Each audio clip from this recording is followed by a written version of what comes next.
In seed time learn, in harvest teach, in winter enjoy. Drive your cart and your plough over the bones of the dead. The road of excess leads to the palace of wisdom. Prudence is a rich, ugly old maid courted by incapacity. He who desires, but acts not, breeds pestilence. The cutworm forgives the plough. Dip him in the river who loves water. A fool sees not the same tree that a wise man sees. He whose face gives no light shall never become a star. Eternity is in love with the predictions of time. The busy bee has no time for sorrow.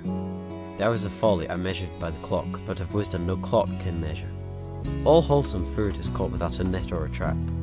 Bring out number, weight, and measure in a year of dearth. No bird soars too high if he soars with his own wings.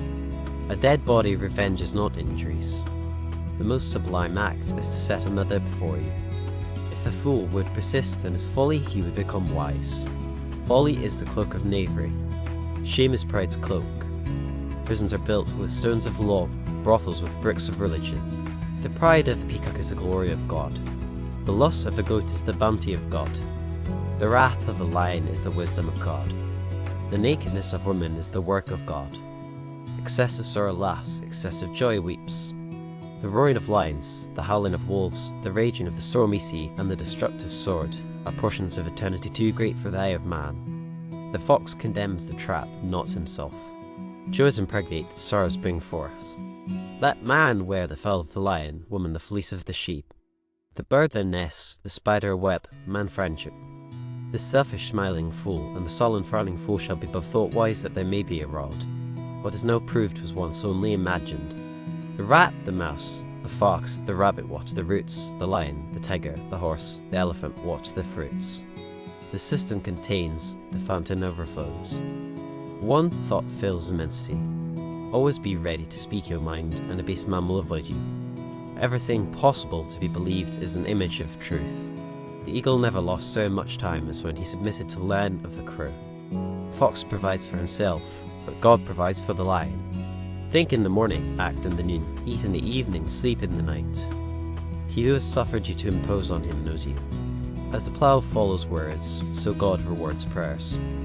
Tigers of wrath are wiser than the horses of instruction. Expect poison from the standing water. You never know what is enough unless you know what is more than enough. Listen to the fool's reproach. It is a kingly title. The eyes of fire, the nostrils of air, the mouth of water, the beard of earth.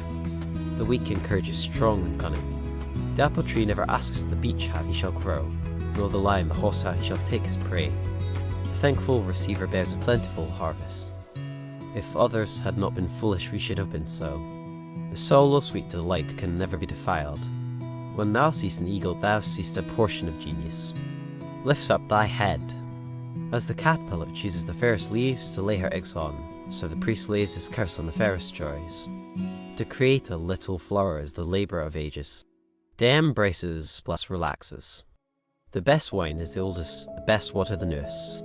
Prayers plough not, praises reap not. Joys laugh not, sorrows weep not. The head sublime, the heart pathos, the genitals beauty, the hands and feet proportion. As the air to a bird, or the sea to a fish, so is contempt to the contemptible. The crow wished everything was black, the owl that everything was white. Exuberance is beauty. If the lion was advised by the fox, he would be cunning.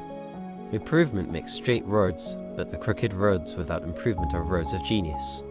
Sooner murder an infant in his cradle than nurse unacted desires. Where man is not, nature is barren. Truth can never be told so as to be understood and not to be believed. Enough or too much. The ancient poets animated all sensible objects with gods or geniuses, calling them by the names and adorning them with properties of woods, rivers, mountains, lakes, cities, nations, and whatever their enlarged and numerous senses could perceive. And particularly, they studied the genius of each city and country, placing it under its mental deity, till a system was formed, which some took advantage of and enslaved the vulgar by attempting to realize or abstract the mental deities from their objects. Thus began priesthood, choosing forms of worship from poetic tales, and at length they pronounced that the gods had ordered such things. Thus men forgot that all deities reside in the human breast.